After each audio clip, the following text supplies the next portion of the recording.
They say neighborhoods have personalities. Some are warm and welcoming, others cold and distant. And then there's the kind that smiles at you while planning your downfall. I learned that lesson the hard way the day I caught a police officer on my porch, squinting at a document like it was written in hieroglyphics. "Mr. Thompson," he asked, clearing his throat. "I'm here about a violation of HOA landscaping codes and unauthorized exterior paint color." I leaned against the door frame, coffee in hand, and took my time sipping it. "That's adorable," I replied, making sure my voice carried across the street. "I'm not in the HOA." A twitch in my peripheral vision pulled my attention toward the house opposite mine. And there she stood, Karen Mitchell, Queen Bee of Willowbrook, glaring from her pristinely manicured yard. Even from 50 feet away, her jaw was set so tight you could crack walnuts with it. The officer's brow furrowed as he glanced between us and his paperwork. Sir, are you sure? The complaint lists your property at 427, Oak Ridge Drive as part of Willowbrook HOA. I remember the smug little set of her shoulders when I moved in. It feels like a lifetime ago now. My name is Dan Thompson. I'm a software developer who works from home. After years of enduring apartment walls thin enough to hear my neighbor sneeze in high definition, I scraped together enough savings to buy a house.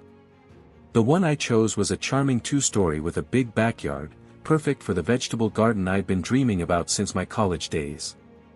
The neighborhood itself seemed ideal at first glance. Quiet streets, well-maintained homes, and friendly waves from passers-by. But what really sold me was something less visible on a Zillow listing. My new house lay precisely outside the reach of Willowbrook's HOA. I confirmed it with my real estate agent, double-checked property maps, and pored over HOA boundary documents until my eyes blurred. It was a deliberate choice. I liked my freedom and wasn't about to pay anyone to dictate my choice of porch light bulbs. Before closing, the previous owners gave me a polite warning: watch out for Karen Mitchell. She's particular. I should have known then. I met her the first day I arrived. While I was unloading boxes, she swooped in like a crow with a clipboard, a stretched smile plastered to her face. "Welcome to Willowbrook," she chirped in a tone sweet enough to rot teeth. "I'm Karen Mitchell, HOA president. I'll need you to fill out these membership forms and review our community standards." I wiped my hands on my jeans and met her gaze. "Thanks for the welcome, but I'm not in the HOA. This property isn't part of Willowbrook." For a split second, her smile twitched like a faulty light bulb. "Oh, well, surely you'll want to join voluntarily. We take great pride in our high standards here." "I appreciate the offer," I said evenly, "but I'm good." The temperature seemed to drop 10 degrees. Karen's eyes narrowed behind her overplucked eyebrows as she clutched her clipboard tighter. "I see," she said, her voice now sharp enough to slice bread. "Well, I do hope you'll maintain your property to our community standards anyway. We wouldn't want property values to decline." Without waiting for a response, she turned on her heel and stalked back to her house. I figured that would be the end of it. It wasn't. The first month passed quietly enough. I set up my home office, unpacked, and finally built the raised garden beds I'd always wanted. Nothing extravagant, a neat arrangement alongside my driveway filled with tomatoes, peppers, fresh herbs, and a line of sunflowers for a splash of color. My immediate neighbors loved it. The retired couple next door even asked for gardening advice. But across the street, Karen watched like a prison guard eyeing a contraband operation. 2 days after finishing my planting, the first letter arrived. Official Willowbrook HOA letterhead, signed in bold, curling script by Karen Mitchell. It accused me of violating landscaping codes, specifically Section 3.2, regarding approved plant varieties and placement. I had 7 days to remove my garden or face a fine of $50 a day. I laughed. I wasn't in the HOA, and she knew it. I filed the letter away, thinking that would be the end of it. It wasn't. The letters kept coming, each more ridiculous than the last. By the third, she was claiming I owed $350 in fines. Then came threats of legal action. Random violations appeared on each new notice. My garden hose was an unapproved color, my trash cans were visible for 8 minutes on collection day, and apparently, my welcome mat was too aggressively non-neutral. I still thought she'd burn out eventually. I was wrong. The next move came when I repainted my shutters. The original shade was a bland beige. I chose a rich forest green that paired beautifully with the house's cream siding. It took a weekend, and my neighbor Tom even lent a hand with the upper windows. "Looks sharp," he said, stepping back to admire our work. Karen's reaction was immediate. While I was out buying mulch, my security cameras caught her standing in my driveway, snapping photos and holding color swatches up against my siding like she was staging a home makeover show nobody asked for. The letter that followed was a bureaucratic fever dream. My shutters, she claimed, violated an approved color list that, according to her, included exactly 2 shades, sand dune beige and misty gray. Karen had moved past letters. Soon, she called in code enforcement. A weary-looking inspector arrived one Tuesday morning. "We received a complaint about unpermitted modifications," he mumbled apologetically. I showed him my permits for the garden beds and explained, once again, I wasn't in the HOA. He nodded, made a few notes, and left. "Sorry to waste your time. We get these calls sometimes." Next came the city inspector for my solar panels, a setup I'd added to cut down energy costs. I had all my permits. The inspector actually complimented the work. "Nice system," he said with a grin. "Wish more people around here would go solar." Karen was fuming from her window, but she wasn't done. Her piece de resistance was a call to the police, claiming illegal structures and, wait for it, possible drug activity in my backyard. Officer Martinez showed up, looking deeply uncomfortable. "We got a call about an illegal shed and suspicious activity." I nearly spat my coffee. "It's a tool shed." He gave me a helpless shrug. "Mind if I check it out?" I led him to the shed, where he discovered a rake, potting soil, and the most menacing piece of equipment, a slightly rusty lawn mower. He chuckled. "Yeah, this ain't exactly Breaking Bad." That was my breaking point. I started documenting everything. Every letter, every visit, every conversation.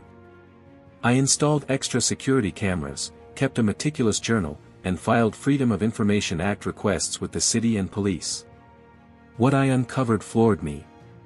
Karen had been submitting false documents to city officials, claiming my property was inside the HOA boundaries. She'd even forged minutes from a non-existent board meeting where my home was supposedly voted into the association. It wasn't just harassment anymore, this was fraud. I called a lawyer friend, Sarah, who paged through the file with growing disbelief. "Dan," she said, "this isn't just annoying. This is actionable." We drafted a cease and desist letter, laying out every false report and forged document, officially stating my property's legal status outside the HOA. Any further harassment would result in immediate legal action. I sent it certified mail. Karen's security camera caught her expression as she opened the envelope on her porch. Her face turned bone white, then beet red. She crumpled the letter and stormed back inside. 3 whole days passed without incident. I almost dared to hope. Then she made her final, fatal mistake. Karen called an emergency HOA board meeting, trying to rally support for expanding enforcement, but some board members had grown weary of her vendetta. Tom, from next door, also a board member, later told me how it went down. "She tried to claim you were destroying the neighborhood," Tom said. "When we asked for proof, she had nothing but photos of your vegetable garden and green shutters." When the board requested documentation showing my property was within the HOA, Karen stammered, claiming she'd filed it with the management company. They called on the spot. No such record existed. One board member, Janet, a sharp-eyed lawyer, asked Karen point-blank if she'd acted without approval. That's when I made my move. Sarah suggested I attend as a guest, HOA bylaws allowed it.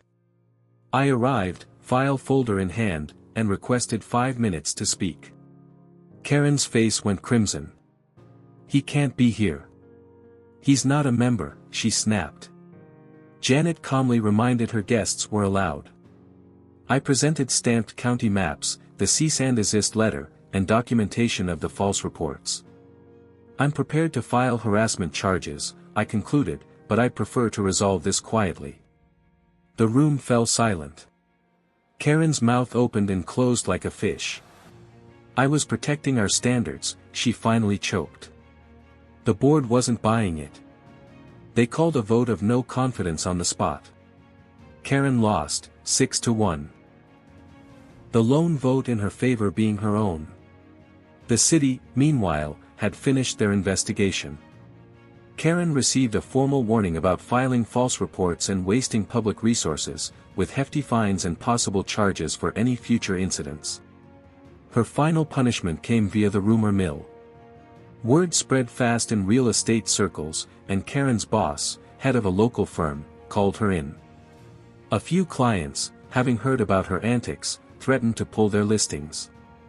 I wasn't there for that meeting, but Tom said it wasn't pretty. The next morning, I installed a new addition to my yard, a laminated property boundary map beside my mailbox with a friendly sign, "Not your HOA, not your problem." It caught on fast. Other homeowners outside the HOA boundaries put up similar signs. One neighbor made his a faux historical marker, established 1952, still independent. Another expanded his front yard garden with a sign reading, "HOA-free tomatoes, welcome." Within a month, 3 board members resigned. The new president, Janet, made a public effort to clarify boundaries and even complimented my shutters. Karen still lives across the street but now minds her business. Occasionally, I'll catch her peeking at my tomatoes, but she keeps her mouth shut. And that, dear reader, is how a clipboard tyrant met her match. If you enjoyed watching Karen's petty HOA power trip crash and burn, go ahead and smash that like button. It really helps more people find stories like this. And if you love seeing entitled people get a reality check, make sure to subscribe for more true tales of neighborhood nonsense, revenge, and satisfying payback. Trust me, you don't want to miss what's coming.